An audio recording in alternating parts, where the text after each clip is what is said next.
Hi, everybody. Welcome to today's session on cash flow protection and expansion.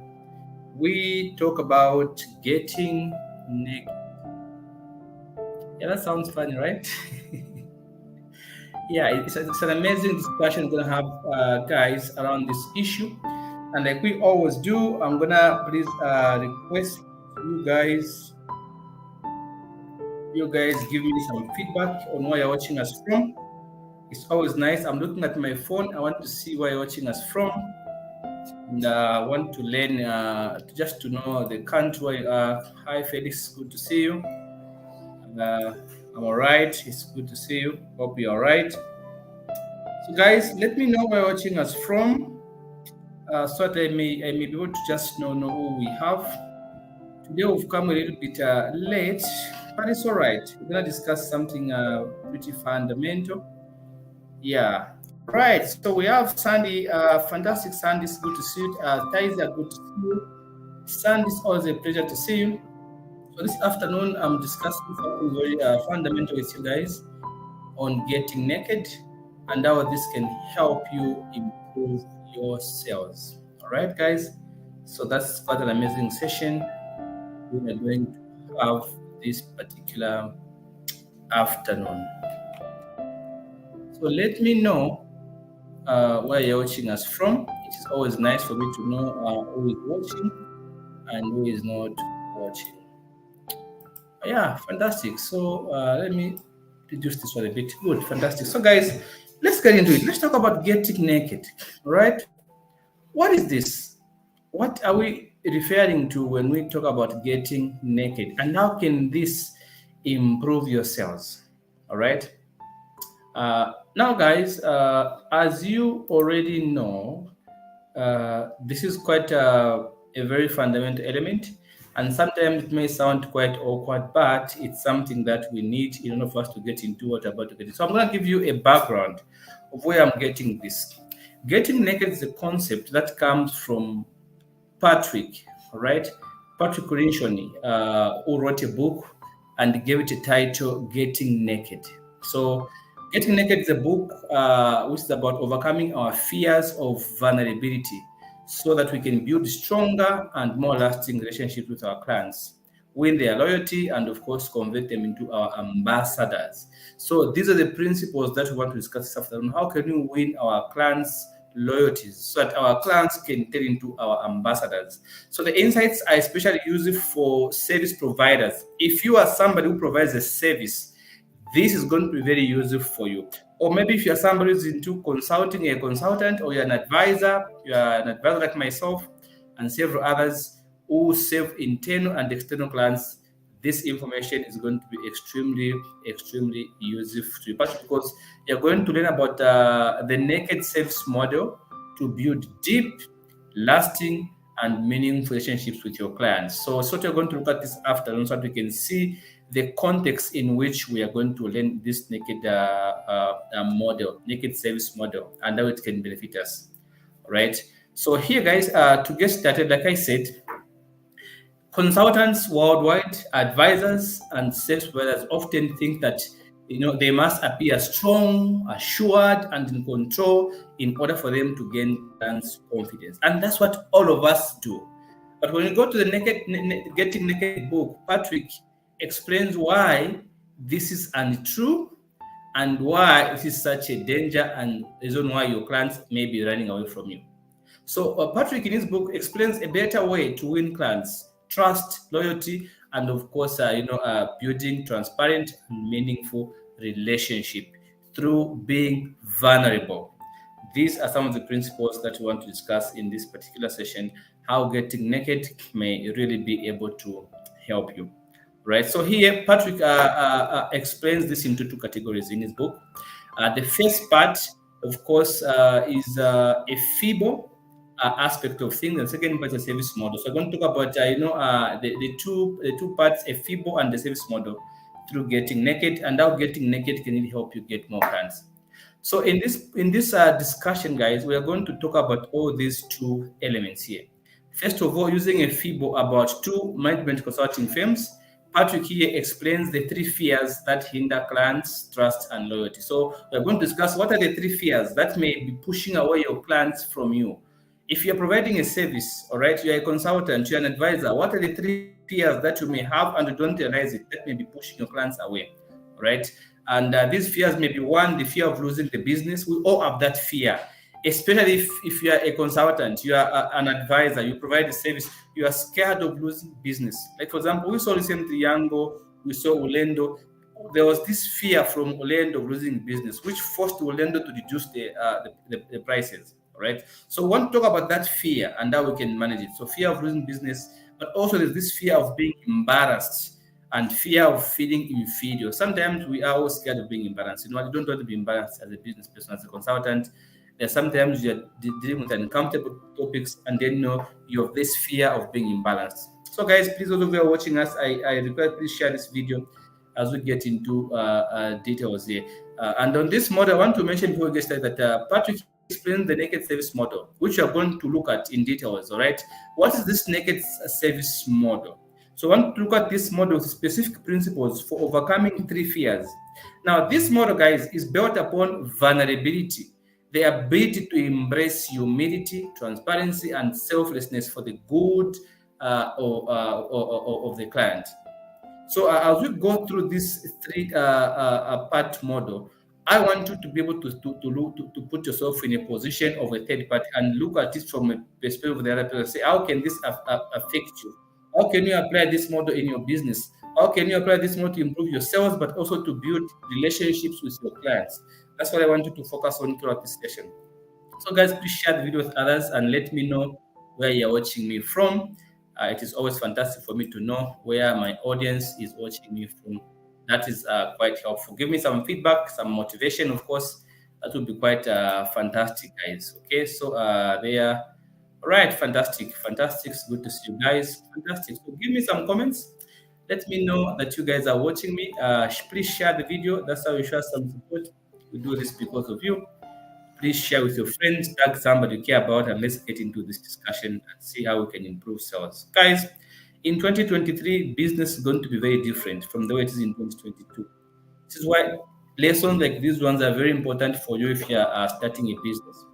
Now, let's look at this model in detail and let's explain it. Please, guys, share the video, give me some comments, tag somebody, and let's get into it. Patrick explains three ways of how you can win the client's loyalty. All right. So I'm gonna first just briefly talk about these three ways, and then I'm going to get back into the model and explain the model into details. All right. So let's begin first of all with the first three ways Patrick talks about in his book of how you may win your clients. All right. So, let's get into this model. Let me show you this simple model here. And once we explain it, we are going to move from this model to the next one. So now here, if you look at the first three-part model here, this model explains three ways that Patrick feels you can use to win your clients. And it says this. All right, this is what it says exactly on this particular model. Patrick says there are keys to winning your clients' loyalty. And it says to win your clients' loyalty, number one, for you to win your clients' confidence, you don't always need to seem to be strong or to seem to be very much assuring or to seem to be the one in control. No, you don't need all those kind of things. He also says the best way to gain clients' trust and loyalty is to let yourself be vulnerable, to be fully transparent and honest with your clients. I have clients that come to me and tell me, would you help us with this? And I honestly tell them, I'm sorry. Thank you for the opportunity, but I cannot afford to do this. I cannot go up to this far. Sometimes when you're so honest, you're vulnerable, you're truly transparent with your client, it helps to build their loyalty and their trust. But also Patrick says, when clients trust you to look after their long-term interests, they stay with you and become your ambassadors. So now, from these three angles, we want to get into the naked model and see how it can help us apply these three principles here. All right. So the first part I want to start with, guys, is the FIBO. All right. It's the FIBO that Patrick brings to the table. And let me just bring back the model here. Let me bring back the model so that I can be pointing to the model as we are discussing these principles. Let me bring back this model back here. so that I can be able to point to the model as we are discussing these three fundamental principles of how to get naked. All right, fantastic. So there we go. All right, fantastic. So we're here. So guys, when you think about the model in front of you, it is divided into two parts. The first one is the FIBO. Now, the FIBO is about two management consulting firms, all right? For example, it could be, it talks about a boutique in his book, and it talks about, some musician in his book, and it gives an example of how those two can be used for you to become naked. But now, in this context, I just want to go straight to the point, right? Because if you look at the model, it shows three fears. So, what are those three fears, and how can we overcome those three fears? The first fear on the diagram, if you can look at it, is of course a fear of being embarrassed. The second fear is the fear of losing the business. And the third fear is the fear of feeling inferior. And all of us who are in business, we have these fears. Number one fear for every business person is losing business. Nobody wants to lose business. We all don't want to lose business. But of course, also don't want to feel imbalanced and also don't want to feel inferior. So now how can we navigate these three fears through the getting naked model? Now let's get into a bit of the details. Let's talk about fear of losing business, because that's the biggest fear that all of us have as business people. Guys, you're going to agree with me that no business or service provider wants to lose their clients. Nobody. All of us want our clients to stay with us. So ironically, guys, the more you fear losing a client, the more likely you actually lose the business. That's the sad part of it. So if you're a business person, you're a consultant, you're a lecturer, you provide a service, whatever it is, and you're always worrying about losing clients, the chances are that you're going to lose clients. Do you know why? It's because clients can sense when you are fearful, desperate, and if you're out to process a deal or an upsell. Clients are able to sense this one can reduce the price from 20,000 to 15,000. This one can go as far as 10. They're able to sense. Clients can feel your emotions. They can look at your facial expression. They're able to tell when you're desperate. So the more you are scared of losing a client, is the more you are likely to lose that particular client. So instead of you being fearful, right? You have to understand that clients are drawn to those who are honest and transparent with them. Clients want to know that you are more interested in helping them to solve problems, right? They want to know that you want to see them achieve their goals than to increase your revenue. So your revenue should come like secondary in the eyes of the client. What the client is paying for is value. So if you show the client that you're so much focused on money than the value offering, there's a higher chance that the client is going to run away from you. So this is one aspect of this particular model here. So now there are some ideas of what you can do when you're dealing with the fear, of course, the fear of losing clients. And we're going to talk about those ones into a bit more details, all right? But in the meantime, I'm just giving you a brief explanation of what this is so that we can lay the groundwork. Fear number two is, of course, fear of being embarrassed. Guys, nobody likes to make mistakes in public. All of us want to look good in public, want to look smart. See, I'm here at a public platform. I'm wearing a tie and a jacket, right? Because I don't want to look a certain way. I don't want to be embarrassed, right? So nobody likes to make mistakes in public, especially in front of people who are paying for their expertise or advice. You can't look embarrassed in front of your clients. They are paying you for you to offer a service and then look embarrassed. You can't explain things. No. Now, this can become an issue if your intellectual ego interferes with your ability to save your client. That's where the problem comes in.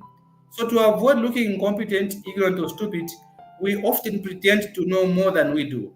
And that's the mistake we make as service providers. We hold back questions, inputs, or suggestions so we don't risk saying the wrong things. Right? But guys, the truth here is that clients don't care how smart you are. They don't really care about your mental faculties. They are only interested in solving their problems. They are paying you for a service. It doesn't matter whether you are smart or whether the dumbest person in the village, they don't care. Clients, they simply pay you for value, right? For value. They value consultants or service providers who won't hold back on their observations. If you see there's a problem, are you honest enough to talk about it? You don't have to be smart to correct your client and say, you know what if you try this one? This can help you. No. Clients are paying you for value. That's one thing you must understand. Again, if you go to number two here, there's fear of inferior. Number three, here, number three. Now, here's what Patrick says. He says, besides protecting our intellectual pride, we also want to preserve a certain level of status or standing with our clients. So, ironically, the best way to earn your client respect or administration is to show your willingness to humble yourself and occasionally lower your position in their service. So, yes, instead of us just humbling ourselves and accept we don't know something, usually we want to protect our intellectual pride as if we know everything. Clients appreciate consultants or service providers who are willing to temporarily put themselves in an inferior position just to advance the client's interest or goals. Can you be honest with the client if you can't afford to do what they're asking you to do? It's okay. It doesn't make you useless. Clients are able to know that indeed you're being honest and you don't just out to do what they're asking you to do. So now let's get back into this diagram and look at it now in a bit more details. There are those three fears there that we have shown. There's the fear of losing business, the fear of being embarrassed, the fear of feeling inferior. Now, how do you overcome these three fears as a service provider or as a salesperson? So here again in his book, Patrick explains to overcome the fear of losing the business. He says, don't sell your clients what you will do if you are hired. And that sounds very strange. When you're going for a job interview, you ask, why should we hire you? And then you tell them you should hire me because of so and so and so and so and so and so. But here, Patrick says, just start saving or consulting with them right away. Right? This means that you actually give away your business initially. Show that you are more interested to build a long-term relationship than to maximize your short-term revenue. So clients want to see that you're able to help them solve a problem. So you should have the courage to tell your clients the hard truth, even if it's something they may not like. Sometimes, even us as we do our family finance, we have clients who have very terrible situations. Sometimes somebody will tell you a situation, and then they're the ones who are wrong. So, as a service provider, you've got to reach a point where you tell your client at least to say, not in this context, I think you're the one who was wrong. You have to apologize, or maybe you did not do a good thing here. You have to do this. So sometimes you have to reach a point where you're honest with your particular clients. That is number one. That's how you can overcome the fear of losing business. Just be honest with the client, all right? The client is going to sense that you're being sincere. Once you're scared of losing business, it will impair your independence. You won't be honest with your client because you just focusing on their money. But if you focus on solving their problem, you'll be willing to tell them the truth, even though that puts your money at risk. Your clients are able to sense that you're being honest with them, and afterwards they come and appreciate your service. Fear number two is, overcoming being embarrassed. Now, here all of us make mistakes. So it's important that you don't become afraid to ask dumb questions for fear of appearing ignorant or stupid. It's okay, you can ask dumb questions. Somebody else can correct you and say, what, that's not the way it is. Yes, this is how we do it. Don't hesitate to make dumb suggestions or share ideas that you aren't sure about. If you're not sure about something, can you bring it to the table? Talk about it. You never know, somebody else knows it better than you do. Admit, apologize, and take responsibility for your mistakes. This is another aspect here that we want to understand here. You have to reach a point where you take mistakes you take responsibility for mistakes. So embrace mistakes. Ask dumb questions, make dumb suggestions, embrace mistakes. When you're wrong, say, what, I'm wrong, I'm sorry, please forgive me. That's okay. Guys will definitely understand you. Don't appear to be right all the time. Again, if you look at how you can overcome the fear of feeling inferior, here we are being told to take a bullet for the client, all right, or help them shoulder the burden during difficult times on you. And when a client has a problem, you want to treat them as if it's your child because you care about them, right? You want to provide them with a solution that's going to help them grow their business or sort an issue at hand. So, like for example, I do family finance. Sometimes I have couples that maybe the wife has called me and she's even crying. No, I'm tired. I don't know what to do. How can I work this around? Sometimes you have to give your client a listening. Is that they show that they feel that what, you're not just about getting money from them, but also you care as a person to them. Right? So make it all about the client, not your own achievement. Let the client feel that they come first to you. Let them know that you appreciate them bringing their business to you. That helps to build connections with them and meaningful relationships. But also, you've got to honor the client's work by expressing your respect and enthusiasm for what they do. right? If the client has done something fantastic, or you've noticed something in their work, you're a service provider, advising them how they can do better. Identify something that they've done well and appreciate them for that particular thing. It motivates them to not. It's not everything that is wrong, but you're also honest enough to recognize something good about what they've done so far. Be the one to do the dirty work if necessary for your client. Because obviously the clients are going to be more appreciative when they say you don't just care about the money, but also you want to contribute their well-being. So help them come up with solutions.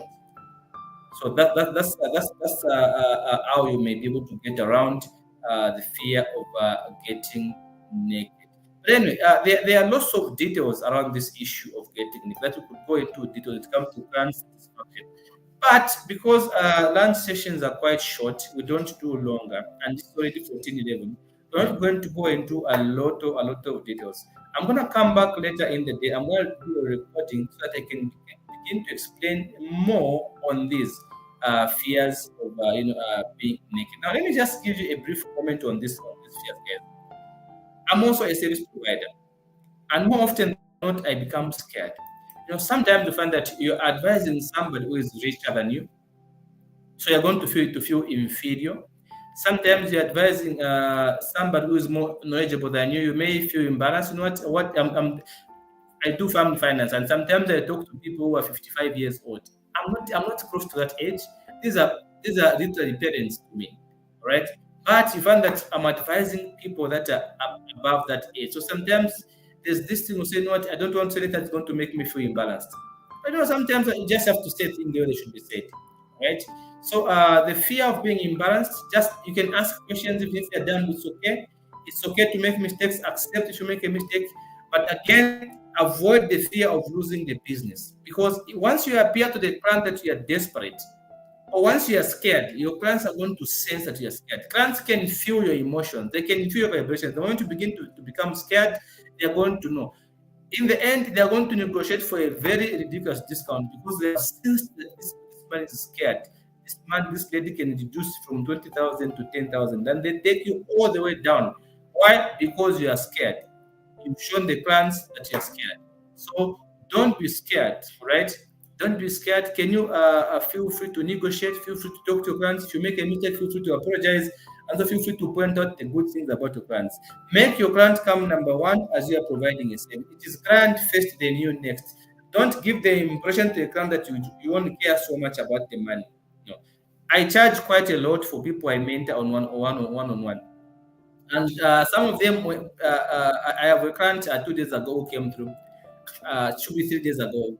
This man calls me, and I told him the price I'm going to charge him for the next 10 days. Just like I charge every other person. What does he do? He calls his friend and asks his friend whether he can pay the amount I charged. Because he thought the amount was a bit higher. But the friend asked him, what are you going to get from this service? The man eventually paid. So when I had a session with him, the first session, he told me, you know what?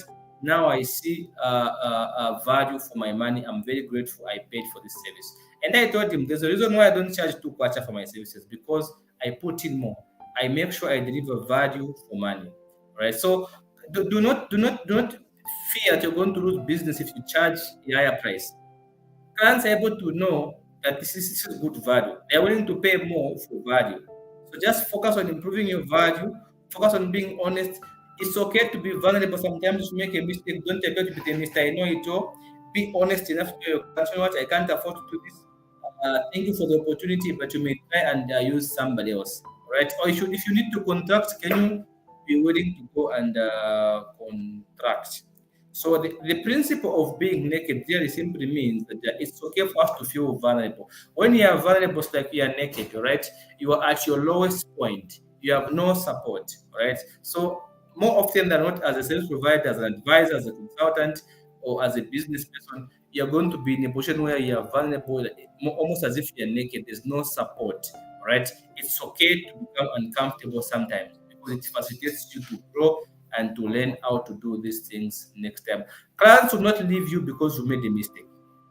I'm a lecturer. Sometimes I lecture and I solve a question sometimes, and it turns out that one of the answers was wrong.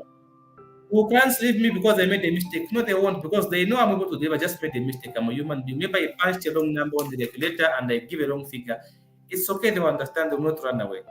So feel free to accept him. Say, oh, I made a mistake. Oh, no, I made a mistake. You're right, I made a mistake. Quickly, you move on. So, guys, thank you very much for joining me this afternoon. It's good to see that you guys are here. Those are it's good to see you. It's always good to see your name here. Of course, Sandy, it's always fantastic to see you. Of course, Felix, good to see you. Thank you so much. Of course, Daisia, it's very good to see you guys. Thank you very much for this afternoon. It's a short session. I'm going to come back later in the day. I will do a recording of a detailed session about this one, and I'll explain it and I'll stream it live so that you can see it. It's bye from me. Another fantastic day. Bye bye.